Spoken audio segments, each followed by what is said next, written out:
సికింద్రాబాద్ గాంధీ ఆసుపత్రిలో ఉద్రిక్తత వాతావరణం నెలకొంది. కొమరంభీం జిల్లాలో అత్యాచార యత్నం ఘటనలో మహిళకు చెక్ ఇవ్వడానికి వెళ్లిన మంత్రి సీతక్కను అడ్డుకున్నారు బీజేపీ మహిళా మోర్చా నాయకులు. మంత్రితో వాగ్వాదానికి దిగారు మహిళా నాయకులు. బాధితులకు సాయం చేయడానికి వస్తే అడ్డుకోవడం తగదన్నారు మంత్రి సీతక్క. డబ్బులు ఇచ్చి కేసును డైవర్ట్ చేస్తున్నారని ఆరోపించడం తగదన్నారు. బాధితురాలకు ట్రైబల్ కమిషన్ ద్వారా ₹1,00,000 చెక్కును అందజేశామని తెలిపారు. అలాగే నిందితుడిని అరెస్ట్ చేసి జైలుకు పంపించామని, బాధితురాలకు చికిత్స జరుగుతుందని తెలిపారు సీతక్క.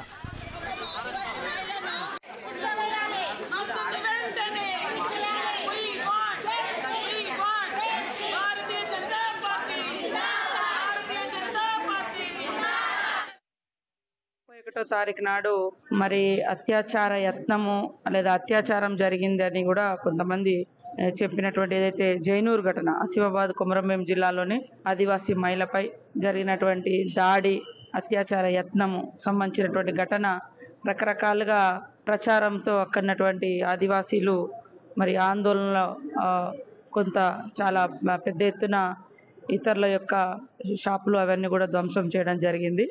దయచేసి వారందరికీ మేము చెప్తా ఉన్నాము, మాకు తెలిసిన వెంటనే మరి ఆ నిందితుడు ఎవడైతే ఉన్నాడో ఆమె మీద దాడి చేసినటువంటి వ్యక్తి వెంటనే కేసు పెట్టి జైలుకు పంపడం జరిగింది. ఆ ఆదివాసీ మహిళను మరి ఇక్కడ గాంధీ హాస్పిటల్లో జాయిన్ చేయడం జరిగింది. ఆమెకు ఎలాంటి ప్రాణ నష్టం జరగలేదు ఇప్పటి వరకు. కేవలం ముఖం మీద మొత్తం రాడ్లతో కొట్టినట్టుగా ఉండడంతో ఇప్పుడు ప్రజెంట్ ఆమె సర్జరీ అవుతుంది. దాదాపు 5-6 గంటలు సర్జరీ అవుతుంది. అందుకని మేము ఆమెను చూడలేకపోయినాం.